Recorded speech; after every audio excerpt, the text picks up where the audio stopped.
আসসালামু আলাইকুম। আজকে ছুটির দিন, আমি সিম্পল নাস্তা দিয়েই শুরু করছি। তো আজকে আমি রান্নাঘরে গিয়ে এই যে দেখতেছেন বেগুন, সে বেগুনগুলোর একটা বড় ইতিহাস আছে, যে ইতিহাসটা থেকে আপনারা আমার মতো অনেক কিছু শিখতে পারবেন। আমি মনে করি এটা একটা শিক্ষামূলক ভিডিও। শুধু বেগুন দিয়ে শুটকি খাওয়া তো আর যায় না। তো এই যে শিং মাছ দেখতেছেন, এটা আমাদের বিলের শিং মাছ। সেটা দিয়ে আমি আলু দিয়ে টমেটো রান্না করব, আর বেগুন শুটকি দিয়ে রান্না করব। আর এই মাছগুলো হচ্ছে গ্রাস কাপ মাছ, আমাদের বিলের মাছ। আমরা সাধারণত বাড়ির খাবারই খাই বেশি আইনে।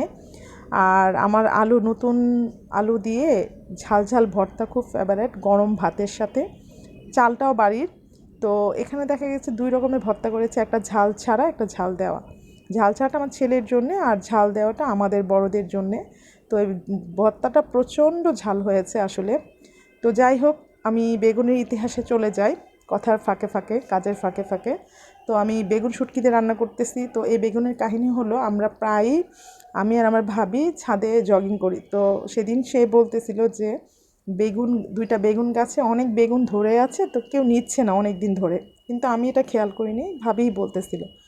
তো বলতেছে না, আমি দুষ্টামি করে বলতেছি যে যদি কেউ নাই নেয় তাহলে আমরা নিয়ে খেয়ে ফেলি, না তো ওটা নষ্ট হয়ে যাবে। তো যাই হোক, কথা যেভাবে কাজও সেভাবে হয়ে গেল। আমি 3টা বেগুন নিয়েছি, নিয়ে বাসায় চলে এসেছি। তো আমার হাজব্যান্ড তখন জিজ্ঞেস করতেছে যে বেগুন আমি কোত্থেকে পেলাম। তো আমি বলেছি ছাদ থেকে এনেছি। এটা শুনে সে ভীষণ রাগ করেছে এবং বলেছে যে বেগুনের মালিকের কি পারমিশন নেওয়া হয়েছিল। তো আমি বললাম আমি তো জানি না বেগুন গাছ কার। তো সে বলতেছে যে বেগুন গাছ না জেনে এইভাবে বেগুন আনাটা অপরাধ।